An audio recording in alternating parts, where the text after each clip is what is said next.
मंगलमय मंगलकरण वीतराग विज्ञान नमो ताहि जाते भये अरहंतादि महा।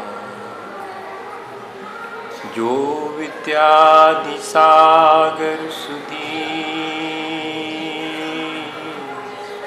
जो विद्यादि सागर सुधी गुरु हैं हितैषी, शुद्धात्म में निरत नित्य हितोपदेशी।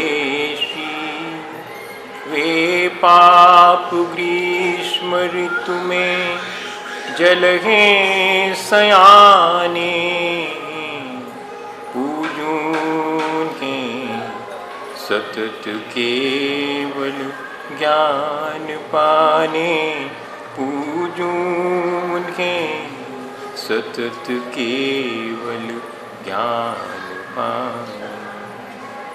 बोले भगवान महावीर स्वामी की 10 लक्षण पर्व की, आचार्य गुरु और विद्यासागर मुनि महाराज की।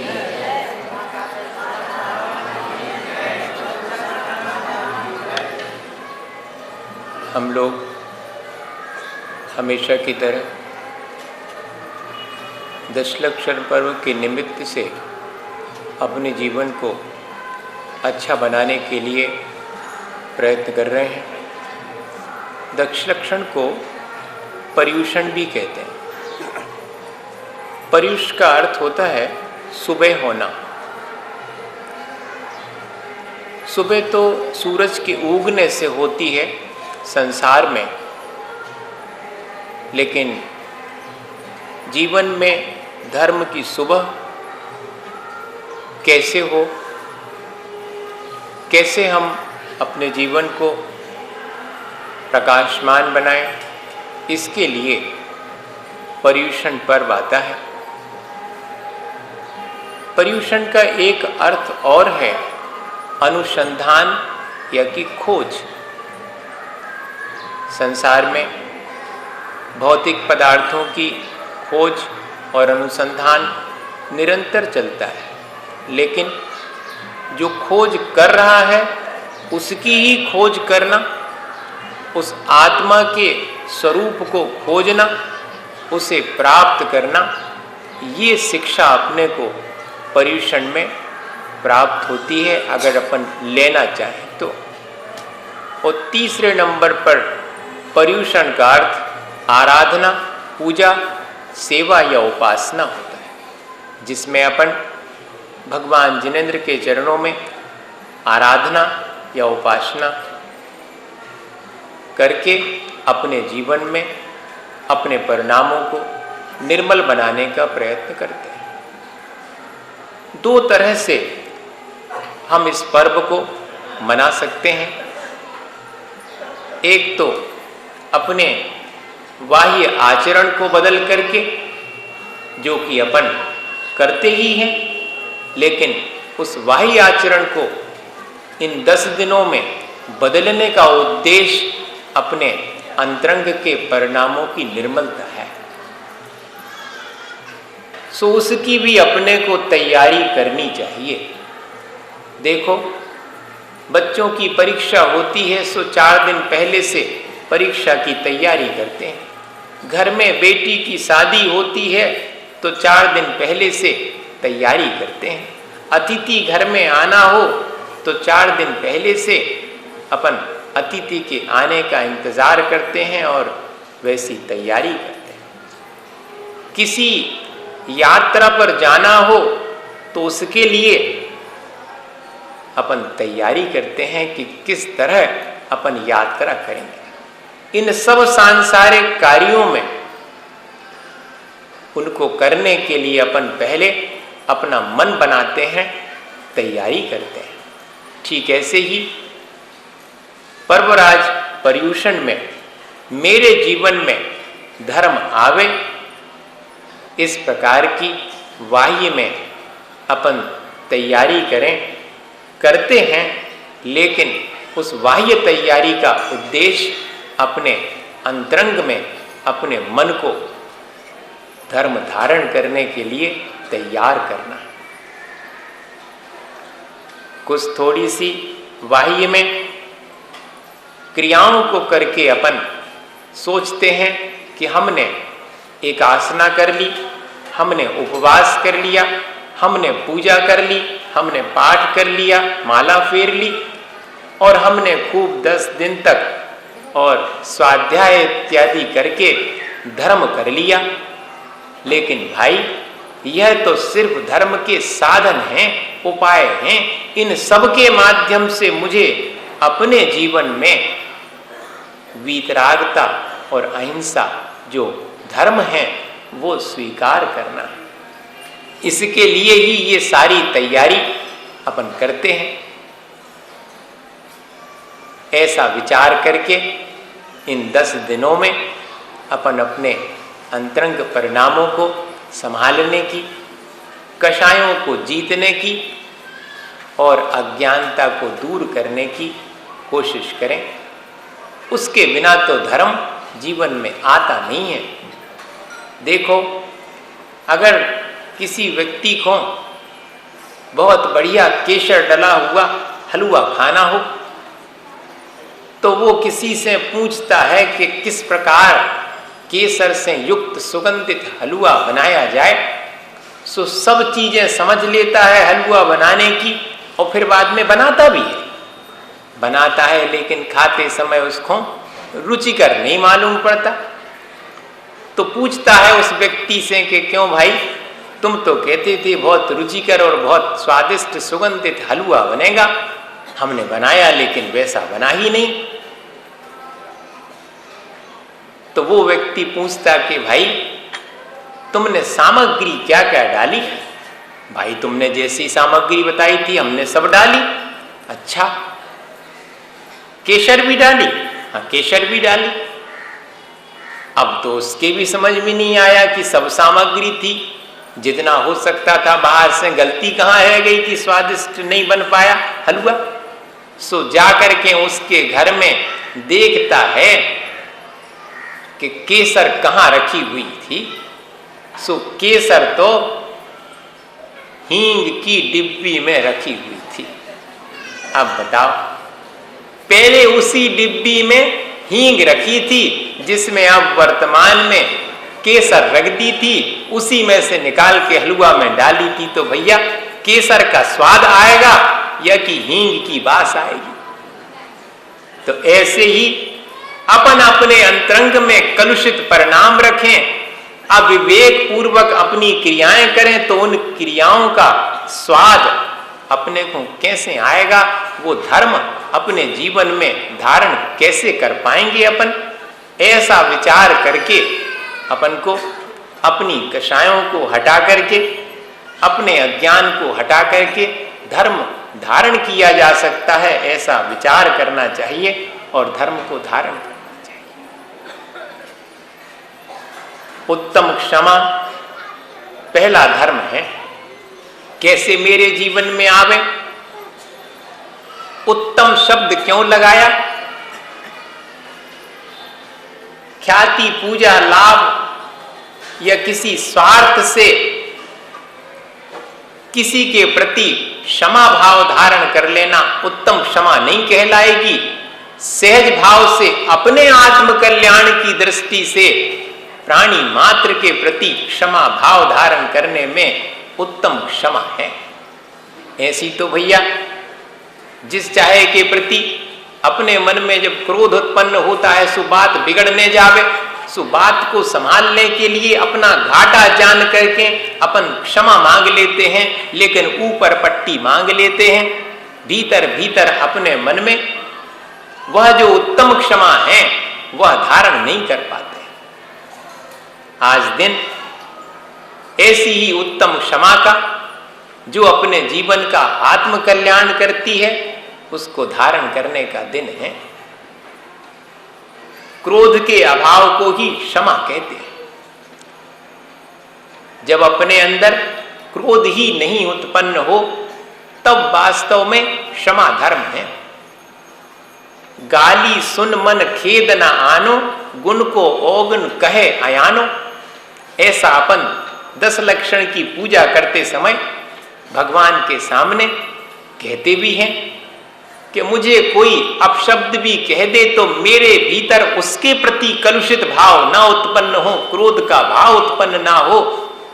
मैं उसे अज्ञानी जान करके, मुझे नहीं जानता है इसलिए तो मेरे ऊपर क्रोधित हो रहा है, मैं क्षमा भाव धारण करूं तो मेरी क्षमा मेरे आत्म कल्याण में निमित्त बनेगी और उत्तम क्षमा कहलाएगी। लेकिन क्रोध तो आए बिना रहता नहीं, भीतर तो क्रोध कषाय पड़ी हुई है, सो क्षण भर में बाह्य निमित्त पा करके और वो उदय में आ जाती है और अपन क्रोध कर लेते हैं।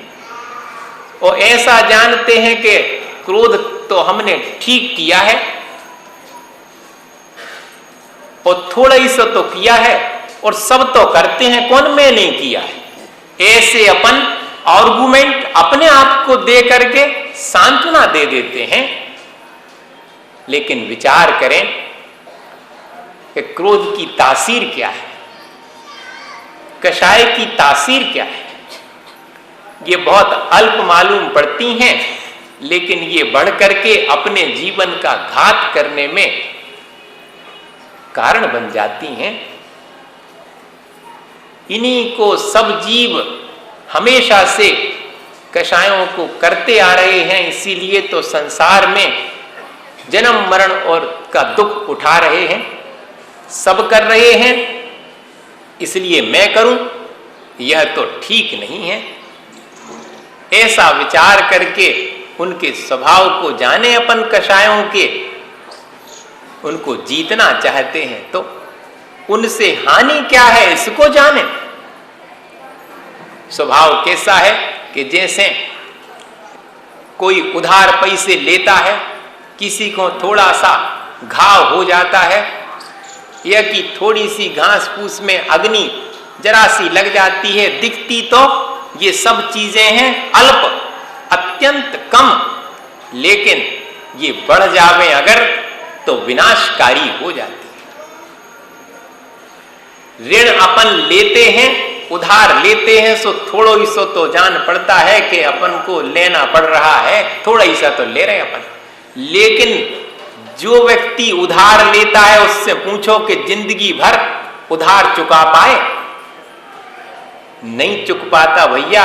और संसार का धन पैसे का उधार तो चुक जाए सो चुक जाए, लेकिन वो जो कर्मों का उधार अपन निरंतर करते रहते हैं वो अपन कहां चुका पाते, उनको कहां काट पाते हैं कर्मों को। ऐसा विचार करके कि ये बहुत थोड़े से दिखने हैं के बाद भी बहुत बड़े होकर के मेरे जीवन का बिगाड़ कर सकते हैं, मैं इन्हें अपने जीवन से दूर ही रखूं। ऐसे ही घाव छोटा सा दिखाई पड़ता है, अगर थोड़ी सी अपन असावधानी कर ले तो घाव बढ़ करके और इतना बढ़ जाता है कि कौ जहां पर है उस अंग को ही काटना पड़े। पैर में हुआ है घाव तो नासूर बन गया और पैर ही काटना पड़ा प्राण बचाने के लिए। ऐसे ही कषायों का स्वभाव है। अग्नि थोड़ी सी जान पड़ती है कि अरे जरा 2-4 कणों में तो आग लगी हुई है, अल्प है, बुझ जाएगी। लेकिन नहीं भैया, वो अगर तृण में लगी हुई आग भी जरा सी है और बढ़ जाए हवा चलने से तो पूरे महल को जलाने में कारण बन सकती है। ऐसा ही मेरे अंदर जो कषाय भाव हैं उनका भी यही स्वभाव है। ये दूसरे की तो हानि करते हैं सो करते ही हैं, मेरे जीवन को भी तहस नहस कर देते हैं। ऐसा अपने मन में विचार आना चाहिए, आता नहीं है। क्यों? अपन को हानि सामने नहीं दिखाई पड़ती है। कर्म जब अपना फल देते हैं तब उनके फल में अपन को मालूम पड़ता है कि अरे मैंने कर्म खोटे किए थे जिनका फल मुझे प्राप्त हो रहा, करते समय तो नहीं मालूम पड़ता। एक व्यक्ति रास्ते से चला जाता था, स्नान करने वो जाता था, और जहां से रास्ते में से गुजरता था एक घर के नीचे से, तो वहां से घर पे से ऊपर से कोई उसके ऊपर थूक देता।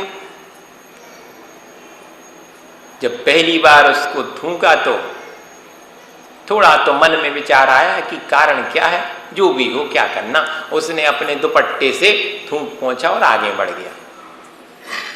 ठीक रोज का क्रम बन गया। 8 दिन हो गए, वो स्नान करने जाता और वहां से गुजरता तो उसके ऊपर घर में से कोई थूक देता, वो पहुंचता और आगे बढ़ जाता। जो उस मकान के नीचे दुकानदार था वो उसने भी रोज देखा। सो एक दिन उस व्यक्ति से पूछा कि क्यों भाई,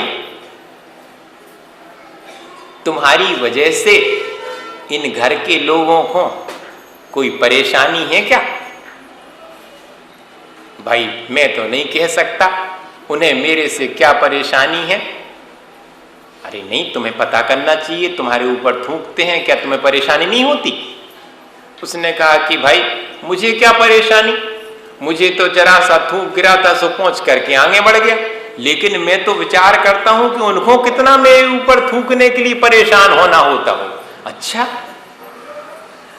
मेरे निकलने का समय मिलाते होंगे कि अब निकल रहा होगा।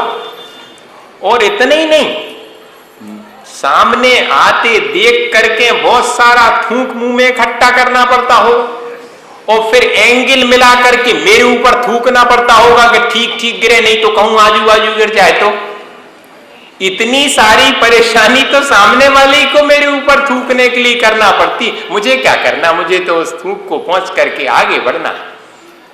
भाई कषाएं अपना ही अहित नहीं करती, वो दूसरे का ही अहित नहीं करती। जरूरी नहीं है कि कषाय से दूसरे का अहित हो ही। मेरा अहित तो नियम से होगा, मैं दूसरे पर क्रोध करूं, वो विचलित हो क्रोध से या नहीं हो, लेकिन मैंने जो क्रोध के भाव किए उससे तो मैंने अपनी आत्मा का पतन उसी क्षण कर लिया। ऐसा विचार, ताकि क्रोध आए ही नहीं, अपने भीतर आने लगे, तो ऐसे ज्ञान के द्वारा अपन उसको जीत सकें। क्रोध से बचने के लिए सबसे पहले आचार्यों ने लिखा कि आत्मज्ञान होना चाहिए, अनाशक्ति होना चाहिए, बहुत अधिक मन वचन काय की सक्रियता नहीं होनी चाहिए। लगे हैं निरंतर मन वचन काय के द्वारा कार्य करने में, तो अनाप शनाप कार्य में क्रोध के चांसेस बहुत ज्यादा बढ़ जाएंगे। हम अपनी अनावश्यक मन वचन काय की सक्रियता को रोक के रखें। जितना जो आसक्त होगा उसकी आसक्ति पूरी नहीं होने पर उसे क्रोध आएगा, तो कहती अनासक्त होकर के जीवन जियो। जितना अज्ञानी होगा उतना ज्यादा क्रोध होगा, तो कहती नहीं भाई आत्मज्ञान पूर्वक जीवन जियो। अपनी मनोवृत्तियां और अपने संस्कार भी क्रोध में कारण बन जाते हैं। थोड़ा सा क्रोध तो कर ही रहा हूं, ऐसा जान करके अपन कर लेते हैं और वो संस्कार अपने भीतर पड़ जाता है और पड़ता ही चला जाता है। सो फिर अपन मजबूर हो जाते अपनी कमजोरी के कारण और जरा जरा सी बात में वो क्रोध कर बैठते हैं। अपने ही संस्कार से, अपनी ही मानसिकता नेगेटिव, निरंतर बुराइयों के बारे में ही अपन की देखने की आंख बन जाती है। खोटा ही विचार अपने अंदर आने लगता, जिसे प्रीजुडिस कहते हैं। पूर्व से ही आपने दूसरे के बारे में अपनी धारणा बना ली, खोटी धारणा बना ली, तो आपके भीतर उस व्यक्ति के निमित्त से क्रोध तो उत्पन्न होगा ही। तो हमेशा अपनी मनोवृत्ति और संस्कार इन दोनों को संभालें अगर, तो हम क्रोध पर विजय प्राप्त कर सकते हैं। और इतना ही नहीं, हमारी जितनी ज्यादा अपेक्षाएं होंगी उतना क्रोध आएगा। सो कम से कम अपेक्षाएं रखें। देखो, जितनी अपेक्षाएं अपनी होती हैं और अपेक्षाएं पूरी नहीं होती हैं तो सामने वाले व्यक्ति पर जिससे अपनी अपेक्षा थी, क्रोध अपने आप उत्पन्न होने लगता है, भीतर में क्रोध का उदय आ जाता है निमित्त पा करके।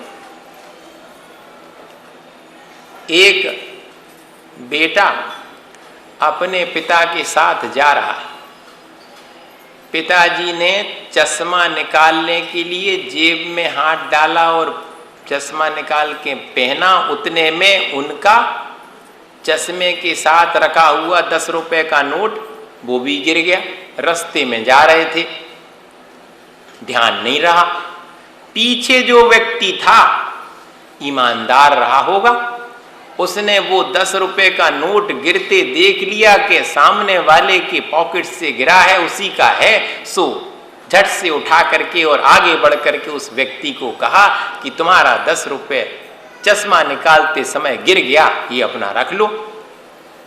सो उस व्यक्ति को तो 10 रुपए चूंकि उसने दिए थे गिरने पर, सो उसे धन्यवाद दिया, लेकिन इसके साथ ही अपने बेटे को नाराज होने लगी।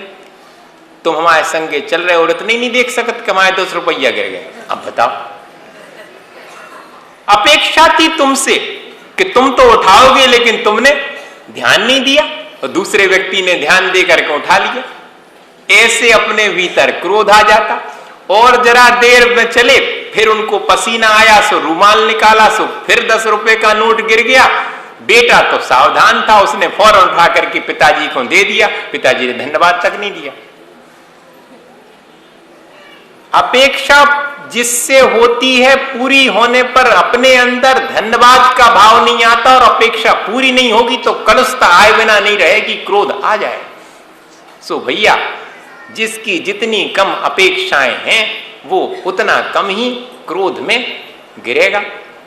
क्रोध की तरफ उसका भाव प्रवर्तित ही नहीं होगा, जाएगा ही नहीं, उसकी प्रवृत्ति अपने आप शांत हो जाएगी।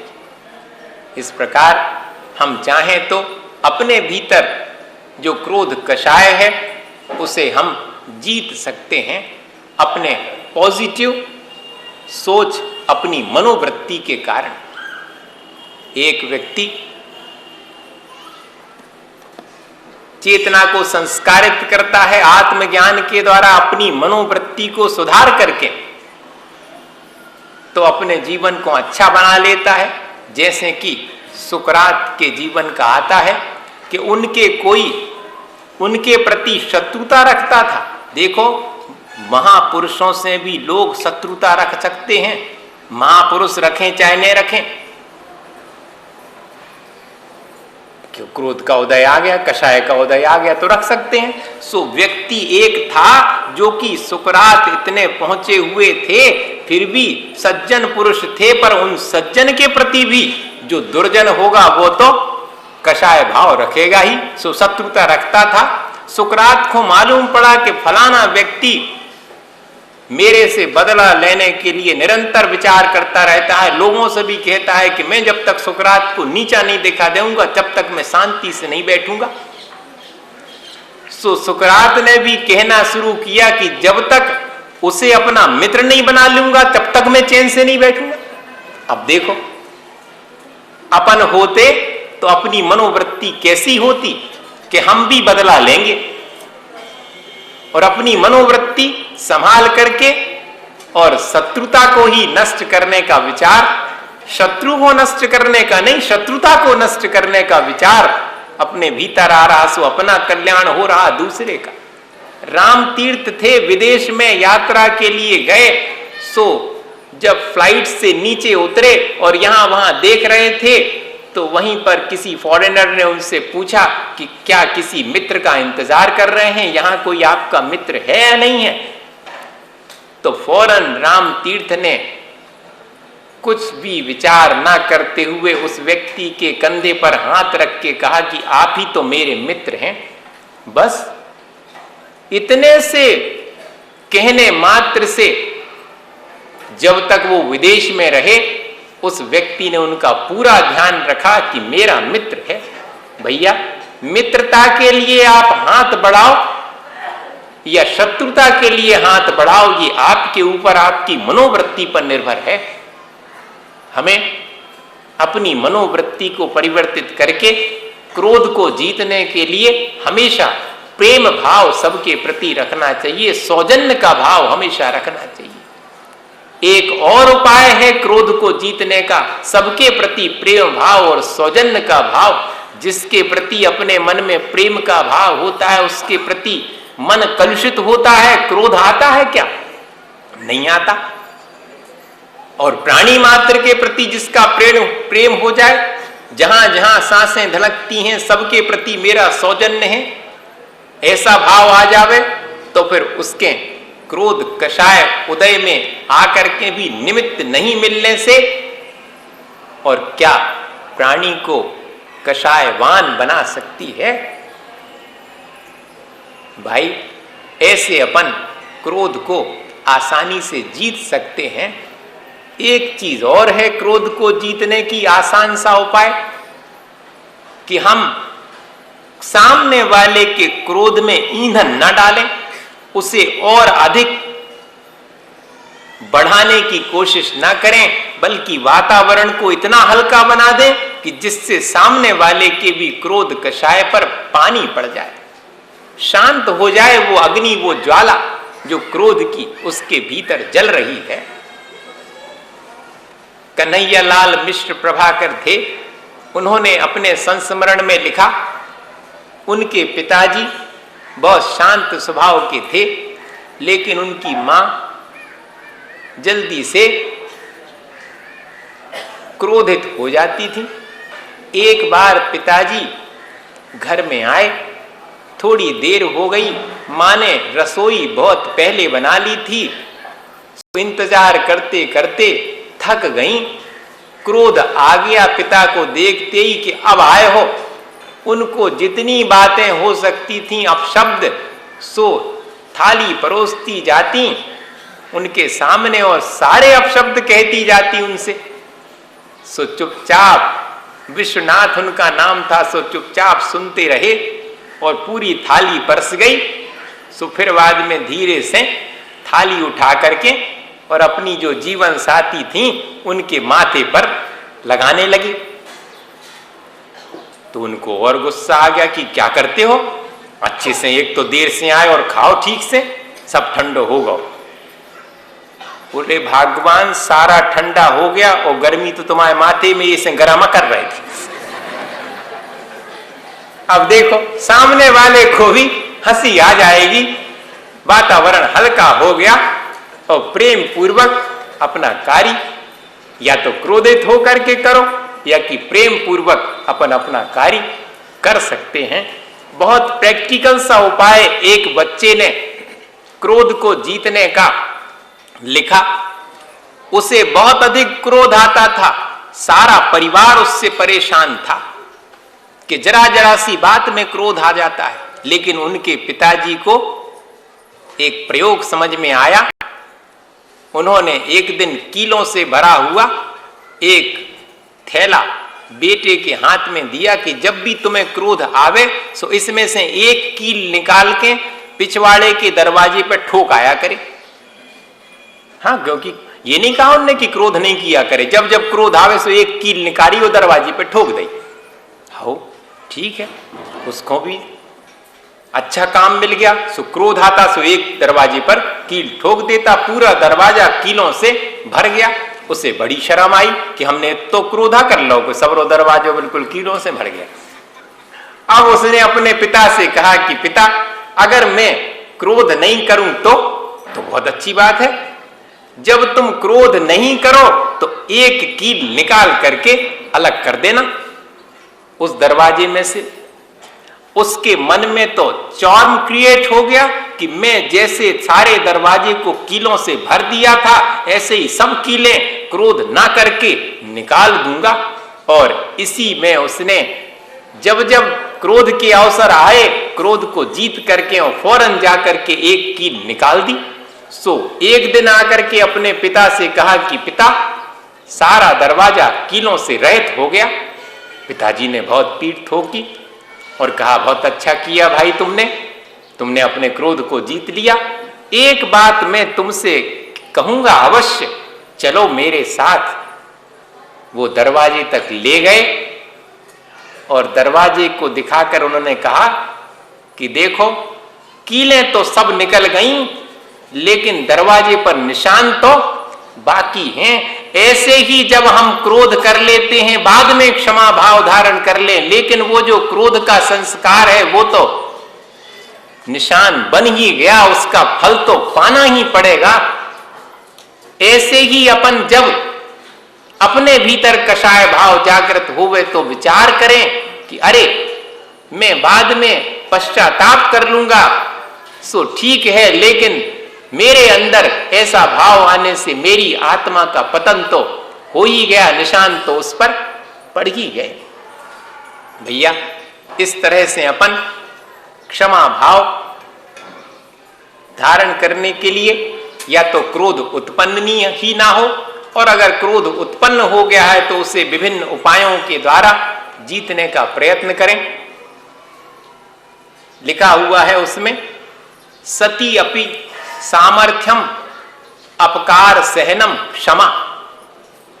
सामर्थ्य होते हुए भी प्रतिकार की, दूसरे के किए गए अपकार को सहन करना, ये कहलाती क्षमा।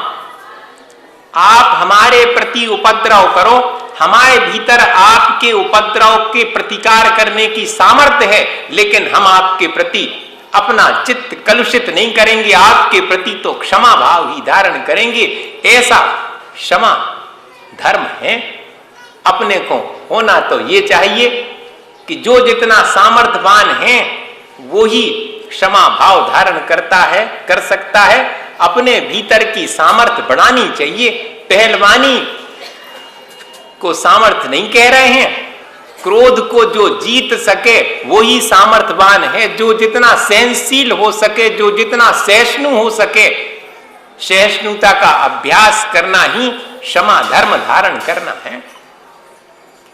एक बार एक संत थे, वो जुलाहे का काम करते थे, धोतियां बनाते थे हाथ से और बेचते थे। उनको बड़े शांत परिणाम थे, क्रोध नहीं आता था, नाराज नहीं होते थे। राजा का बेटा खोटी संगति में पड़ करके बिगड़ गया। सो उन सब नवयुवकों ने सोचा कि इस आदमी को क्रोध दिला के रहेंगे। देखो, दुर्जन व्यक्ति के मन में तो सज्जनता खटकती है कि हम क्यों नहीं बन पाए सज्जन, सामने वाला क्यों सज्जन है, ये चीज उसको चैलेंज बन जाती है। सो उन राजा के पुत्र ने अपने और नवयुवकों के साथ में एक दिन उस संत की दुकान पर पहुंच करके धोती खरीदने के लिए कहा कि हम धोती खरीदना चाहते हैं, आप दिखाओ। सो एक धोती उन्होंने पास भी कर ली कि ये हमें लेना है, इसकी कीमत बताओ। सो संत ने उसकी कीमत बता दी, और जैसे ही उन्होंने कीमत बताई 2 रुपए, सो इन्होंने उस धोती के 2 टुकड़े कर दिए और 1 टुकड़े की कीमत पूछी कि अब कितने की कीमत। सो संत ने बिना किसी क्रोध के कहा कि 1 रुपए। आधी धोती हो गई तो 1 रुपए कीमत हो गई। आधी धोती की कीमत 1 रुपया, तो उसने उस आधी धोती की भी आधी कर दी और फिर पूछा कि कितनी कीमत। 1 रुपये थी तो अब 8 आने बची, और ऐसे करते करते उस पूरी धोती को फाड़ करके कीमत पूछता रहा, और आखिरी में चिंदी चिंदी हो गई धोती की। तब उसने कीमत पूछी, तब भी शांत भाव से उन संत ने कहा कि भाई, अब तो उसकी कोई कीमत नहीं रही, अब कौन खरीदेगा उसे, चिंदी चिंदी हो गई धोती। वो बहुत पानी पानी हो गया कि मैंने आपके साथ ऐसा दुर्व्यवहार किया और आपने चुपचाप उसे सहन किया। सो क्षमा मांगने लगा वो राजा का बेटा और कहा कि आप अपने पूरे 2 रुपए ले लो, मैंने आपका नाहक में इतना समय बर्बाद किया और धोती भी फाड़ दी मैंने। संत ने कहा कि तुम धोती की कीमत क्या चुका पाओगे? धोती की कीमत चुकानी है तो जाओ खेतों में काम करने वालों से पूछो कि कपास उगाने में कितनी मेहनत की, और कपास उगा करके पोनी बना करके सूत काटने वालों से पूछो कि कितनी मेहनत से तुमने सूत काट करके और ताना बना बुन करके मुझसे पूछो कि कैसे मैंने धोती बनाई थी। इसकी कीमत तुम ऐसे नहीं चुका सकते 2 रुपए दे करके, अब बहुत मूल्यवान है। ऐसा सुनते ही वो व्यक्ति तो उसका जीवन बदल गया कि हमें तो शिक्षा मिल गई, अपकार सहन करके भी सामने वाले को अपकार करने का क्या पनिशमेंट है ये अपने आप एहसास करवा दिया। छोटा मोटा पनिशमेंट नहीं है। तुमने कितने लोगों का जो कार्य था उसे नष्ट कर दिया, उनका समय नष्ट कर दिया। देखो पारसनाथ भगवान ने क्षमा भाव धारण किया, कितने सामर्थ्यवान थे, कर सकते थे प्रतिकार कमठ का क्षण भर में। सौधर्मेंद्र खड़े हुए हैं, जरा सी आज्ञा देते तो कहां लगता कमठ, लेकिन नहीं, 10 भाव तक कमठ उपद्रव करता रहा, लेकिन सामर्थ्यवान पारसनाथ भगवान ने क्षमा भाव धारण किया और उस क्षमा भाव से अपने परिणाम निर्मल करके केवल ज्ञान प्राप्त कर लिया, और उनके परिणामों की निर्मलता देख करके कमठ का भी भाव बदल गया और उसे भी सम्यक दर्शन प्राप्त हो गया। भैया वास्तव में तो अपन अपनी इस क्रोध कषाय को जीतकर स्वयं अपने आत्मा का कल्याण करने वाले क्षमा धर्म को धारण करके और दूसरे को भी क्षमा भाव के लिए प्रेरित कर सकते हैं। आज के दिन इसी सब बातों को अपन ध्यान में रखकर क्षमा भाव धारण करें। बोलिए आचार्य गुरुवर विद्यासागर मुनि। हे गुरुवर शाश्वत सुख दर्शक यग नग्न स्वरूप तुम्हारा है, जग की नश्वरता का सच्चा दिग दर्शन करने वाला है।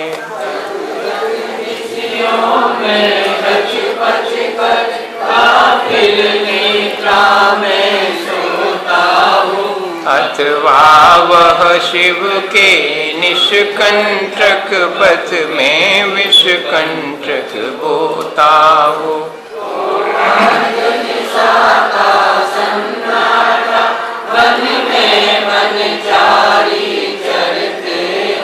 तब शांत निराकुल मानस तुम तत्वों का चिंतन करते हो।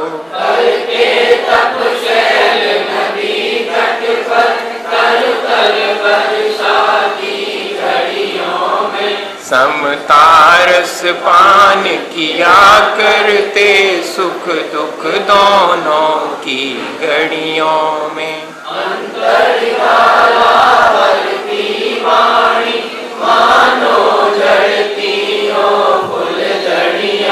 भव बंधन तड़ तड़ टूट पड़े, खिल जावे अंतर की कलियां।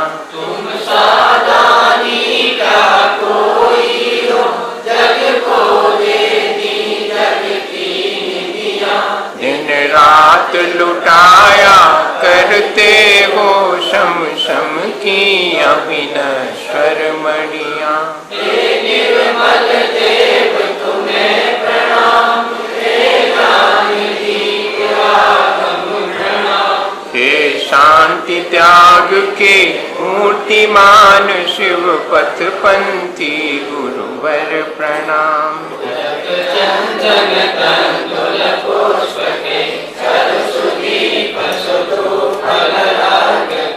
धवल मंगल गान रवाकुल, जिन ग्रहे मुनिराज मगम यजे। देखो ज्ञान के प्रकाश देखो आपा परवास, देखो भानु सेवकानी है।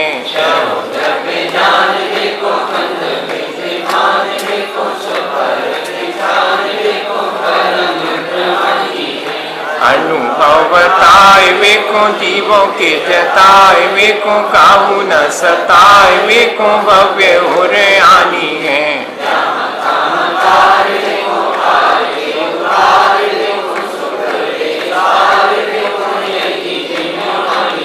जावाणी के ज्ञान ते सूझे लोकालो सुवाणी मस्तक नमो सदा दे तुम दू ये दिन वाणी भारती तो दिन को दिन रैन जो तेरा शरणागत